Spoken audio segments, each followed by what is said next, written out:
Hey my friends, how are y'all doing? Today we're gonna make some delicious dirty rice. You can use whatever protein you would like to use.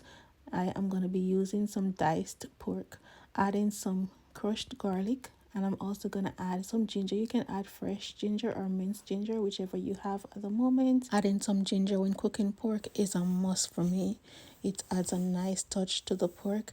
Now I'm gonna add some jerk marinate. You can leave this out if you don't have it, and then I'm adding some jerk powdered seasoning, or if you have pork seasoning or whatever seasoning you normally use on your pork, go ahead and season. Also added some crushed pimento, and we're going to set this aside to marinate while we make our rice. I have 2 cups of parboiled rice, and I add a teaspoon of curry powder and turmeric mix. I added some chicken bouillon, a pinch of salt, and now I'm adding 2.5 cups of water. Once that starts to boil, you turn your stove down on low and allow it to steam until your rice is fully cooked. Now we're going to go ahead and cook our pork. I'm going to add some oil to my pot, and I'm going to go ahead and sear the pork for 2 to 3 minutes.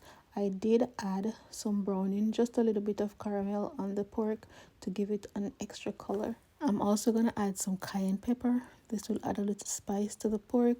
It's up to you and your spice tolerance. You can leave that part out.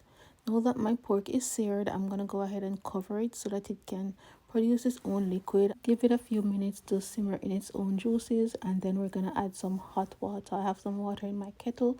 This will help the pork to cook faster, and you can do this gradually until your pork is soft and tender, and then you're going to go in and add your holy trinity.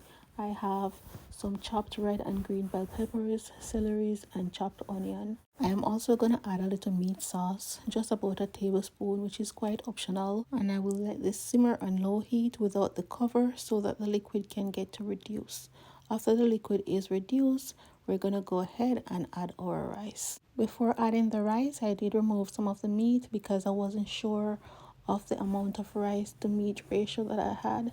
So after adding the rice, then I add back some of the meat. Now you just want to combine everything by stirring up with your spoon, and that's basically it. Stir it up on the heat for 1 to 2 minutes and your dinner is ready, and it's super delicious. If you don't eat pork, that's totally fine.